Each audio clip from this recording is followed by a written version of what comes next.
Now that we understand the basic structure for our linear second order equations, and we know how to find the basic setup for our general solution based on roots of our auxiliary equation, what I'd like for us to look at now, instead of just finding a general solution, we're going to look at a few initial value problems so that we can solve for a particular solution. The first example that we're going to look at is asking us to solve the given initial value problem. We're going to have a second order linear differential equation, and we're also going to have some initial conditions. So let's say we've got y double prime plus 2y prime minus 8y equals 0, and we've got initial conditions. Y of 0 is equal to 3, and y prime of 0 is equal to negative 12. So this y prime of 0 value, that's new in these second order differential equations. You will see as we start to solve these that there are two arbitrary constants. And in order to solve for two arbitrary constants, we are going to have two pieces of initial condition information. But just as always, those initial conditions, don't worry about them yet. We'll deal with those at the very end of the problem. The first thing you should always do is find a general solution. And for these particular problems, we're going to write an auxiliary equation. So m squared plus 2m minus 8 equals 0. This is the auxiliary equation that matches up with our second order linear differential equation.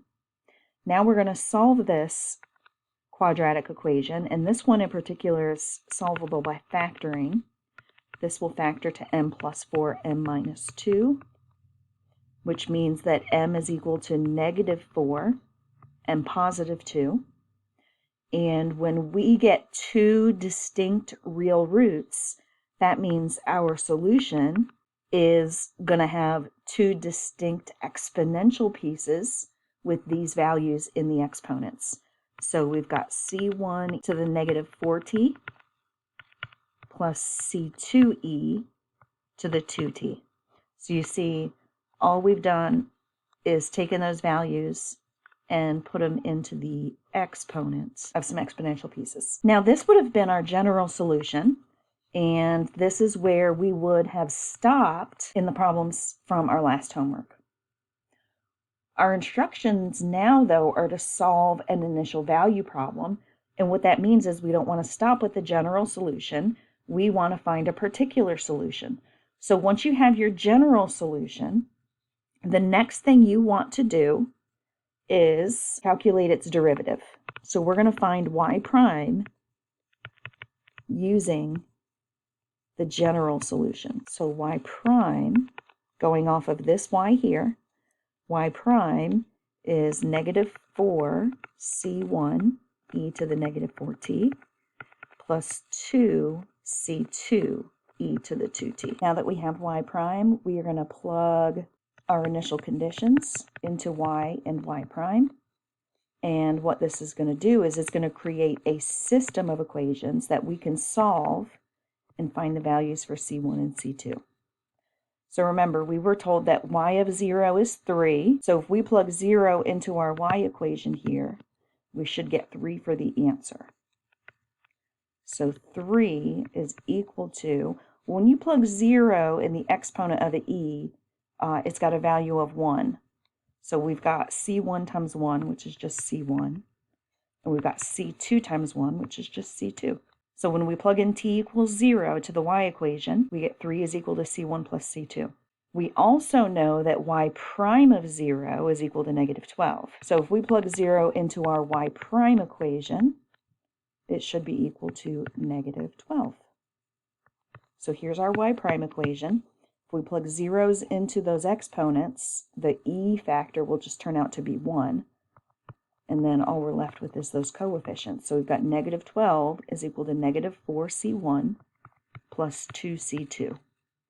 And now we need to think of these as a system of equations to solve for C1 and C2. I'm going to solve these using the elimination method, and I'm going to get my C1 coefficients to be opposites. They already have opposite signs, positive and negative. We just need to multiply through that first equation by 4, and then our C1s will cancel. So if we do that, we get 12 is equal to 4C1 plus 4C2, and negative 12 is equal to negative 4C1 plus 2C2. Now if we add down, we get 0 is equal to 6 C2s, which means C2 is 0, and we can plug that back in here. If C2 is 0, that means C1 is 3. So our particular solution for this second order constant coefficient linear differential equation is, we said C1e to the negative 4t, and we found that C1 had a value of 3. So 3e to the negative 4t plus C2e to the 2t, and we found C2 is 0. So 0e to the 2t, which is going to make that whole thing be 0. So really, our particular solution for this differential equation is just 3e to the negative 4t. So these new equations have multiple unknowns, and however many unknowns we end up with in our general solution, that's how many initial conditions they need to give us in order to solve. So when there's 2 unknowns, we need 2 initial conditions in order to solve, and it's going to turn into a system of 2 equations in 2 variables. For the next example, we are going to again solve the given initial value problem, but this time we've got y double prime minus 6y prime plus 9y equals 0. And we're also told that y of 0 is equal to 2 and y prime of 0 is equal to 5. So our first step is a general solution. And with these type of equations, we're going to translate to an auxiliary equation. And we're going to solve it because it will be a quadratic. And the solutions to that auxiliary equation will help us determine what type of general solution we're going to have. So our auxiliary equation is m squared minus 6m plus 9 equals 0, which factors to m minus 3, which means there's only one solution, one real repeated solution. So this general solution is going to look a little bit different than the last one. Because it's a real solution, we are going to put it up in the exponent of an e, but there's not 2 of them, there's only one of them, and it gets repeated. So the format for our general solution is going to be C1e to the 3t, exactly as we would have expected. It follows the pattern from the last problem. But when you have a repeated solution, you are going to have a second term that also has e to the 3t. The only difference, it's now a second arbitrary constant, and we've got to put an extra factor of t in front of the exponential factor. This is how we deal with repeated solutions in our auxiliary equation. So this is our general solution. So we have an initial condition that we can plug into that general solution, but before I do that, remember there's 2 unknowns here, so I've got 2 initial conditions, and my second initial condition tells me something about y prime. So before I go any further, I have what I think is going to be my general solution for y, and I'm going to take the derivative and calculate y prime. That way we can go ahead and use those initial conditions at the same time. So for y prime, we're going to get 3c1 e to the 3t plus, well, for the second piece, we're going to have to do product rule because I've got 2 functions of t being multiplied together. So I'm going to think of c2t as my first function and e to the 3t as my second function, and I'm going to do product rule. So product rule says start with the derivative of the first piece, which is c2, multiply it by the original second piece, and then do your original first piece and multiply it by the derivative of the second piece. And I'm going to clean that up just a little bit. This is now y prime equals 3c1 e to the 3t plus c2 e to the 3t plus 3c2t e to the 3t. And now the last thing I need to do is I need to plug in my initial conditions so I can have a system of equations in terms of C1 and C2, and I can then solve for C1 and C2. So our initial condition said y of 0 is equal to 2. That means if I plug 0 into my y equation, I should get an answer of 2. So that means 2 is equal to C1, and then if I plug 0 into the second piece, I'm going to have a factor of 0 there, which is going to zero out the whole thing. So when we plug in t equals 0 in our y equation, we're able to solve directly for C1. C1 is equal to 2. So I'm going to use that as well as my second initial condition that says y prime of 0 is equal to 5, and I'm going to now plug into my y prime equation. And I also know that C1 is equal to 2, so I'm going to use that to help me as well. So when we plug in, we're going to have 3 times 2. E to the 0 is just equal to 1. We don't know our C2 value, but e to the 0 is going to be 1 again. And then we've got 3C2 times t times e to the 0. And that's going to zero this whole thing out. So now we've got 5 is equal to 6 plus C2. And that means that C2 is negative 1. And now we're ready to write our particular solution, which is the solution for this initial value problem. We're going to go back to our general solution and just replace those C values that we found. So y is equal to C1. So 2e to the 3t plus C2, which is negative 1, so I'm going to make that a minus t e to the 3t. Remember, we had a repeated solution here, so that's going to put an extra factor of t into our second term. And the C2 value was just negative 1, so I made it subtraction, and we don't have to write that coefficient of 1. This is our solution for our initial value problem. And I want us to look at just one more really quick, and this one is going to have some complex roots. For our last example, our last initial value problem, y double prime plus 2y prime plus 17y is equal to 0, y of 0 is equal to 1, and y prime of 0 is equal to negative 1. And we want to solve this initial value problem. So at first glance, it looks like the other ones that we've done. We're going to start with an auxiliary equation and solve that as a quadratic. And the solutions to that quadratic equation will tell us the basic structure we need to use for our general solution. So here's our auxiliary equation. If this is not going to factor, 17's prime. So the only way to break it up is 1 and 17. So there's no way we're going to make a 2 with a 1 and a 17.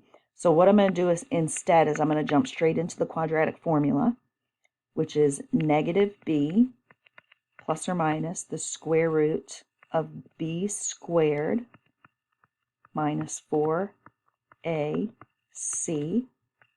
all over 2a. And we'll simplify this as much as we possibly can. I've got negative 2 plus or minus the square root of 4 minus 68 all over 2. 4 minus 68 is negative 64. The square root of negative 64 is 8i, and everything is an even number, so I'm going to go ahead and cancel off a factor of 2 from everything, and we're left with negative 1 plus or minus 4i.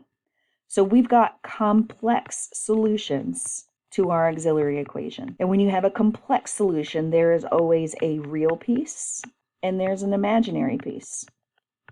The imaginary piece is the piece behind the plus or minus that has the I. The real piece is still going to go up in an E, but the imaginary piece is going to go inside of a cosine and a sine. That is the basic structure for this type of equation when you get complex answers back for that auxiliary equation. So with this type of solution, my general solution to my differential equation is going to be y equals e to the negative 1t. You're going to take your real piece, negative 1t, and that's going to be multiplied by c1 sine of 4t plus c2 cosine of 4t. So the real piece of negative 1 goes in the exponent of the e. The imaginary piece of 4 goes in the angle. And the I doesn't get used in our general solution at all. So we've got a basic setup for our general solution. Our goal here, though, is to find a particular solution. And if you look back at the initial conditions you're given some information about the original y equation, but we're also given some information about the y prime equation. So we're going to need to find our y prime equation, which is going to involve product rule, because right now I've got one function of t being multiplied by another function of t. So y prime is going to need a product rule. So I'm going to start with the derivative of my first piece, which is negative e to the negative t. And I'm going to multiply it by the original of the second piece. And then we flip-flop those derivatives. We're going to use the original of the first piece and multiply it by the derivative of the second piece. So those 4's will come out. The derivative for sine is cosine, so that's 4c1 cosine of 4t. The derivative of cosine is negative sine, and a factor of 4 comes out, so that's minus 4c2 sine of 4t. Now that it's long, that derivative is very long. You can try to clean it up a little if you want to, but our ultimate goal is to plug in our initial condition. And our initial condition has a t value of 0. That's going to be really, really helpful. So I'm not going to waste a lot of my time cleaning this up right now. I'm just going to go ahead and plug in my initial conditions. We have an initial condition for y of 0. We're told at the beginning that y of 0 is equal to 1. Y prime of 0 is equal to negative 1. So let's go ahead and use these and see what they give us. Back to my general solution, my y equation. We're plugging in t equals 0, and we should get back an answer of 1 for the y. So if we plug in t equals 0, e to the 0 is equal to 1. So the e term comes out to just be 1. Sine of 0 is 0. So inside those parentheses, you have c1 times 0. Cosine of 0 is equal to 1. So then you have c2 times 1. That's going to zero out. And all this ends up telling us is that c2 is equal to 1. Beautiful. Now, if we look at our y prime equation, we were told that if we plug in t equals 0, we should get an answer of negative 1. And I'm also going to use the fact that we already know our c2 value, and this should allow us to solve for c1. So if we plug into that y prime, we're going to have negative e to the negative t. And we're plugging in 0. E to the negative 0 is 1, and we've got a negative in front. So e to the negative t is just negative 1. Sine of 0 is 0, so that first whole piece goes away. Cosine of 0 is equal to 1. And then we also have times c2, which is 1. And then remember, we had to do product rule for that derivative, so there's a second part to this. E to the negative t, which is e to the 0, which is 1, times 4c1 cosine of 4t. Well, cosine of 0 is equal to 1, so that's going to be 4c1s. Sine of 4t, sine of 0 is 0, so that whole term is gone. So we could say plus 0 there if we want, just to see where everything went. And we'll clean this up a little bit. Negative 1 is equal to, it's inside this set of parentheses, we just have 0 plus 1 is 1, and then times negative 1, we get negative 1. And inside these parentheses, we have 4c1 times 1, just gives us 4c1. So we have an equation that has just c1s in it. We're able to solve. Add that 1 over. We get 0 is equal to 4c1, which means, came out pretty easy, c1 is just 0. So we have the values for our arbitrary constants. We can go back, look at our general solution, and replace them, and we'll have a particular solution. So we've got y is equal to e to the negative t times c1 sine of 4t plus c2 cosine of 4t. Well, a coefficient of 0 is going to make that entire term go away. So this really is just e to the negative t times cosine of 4t. That is our particular solution for this differential equation given those initial conditions.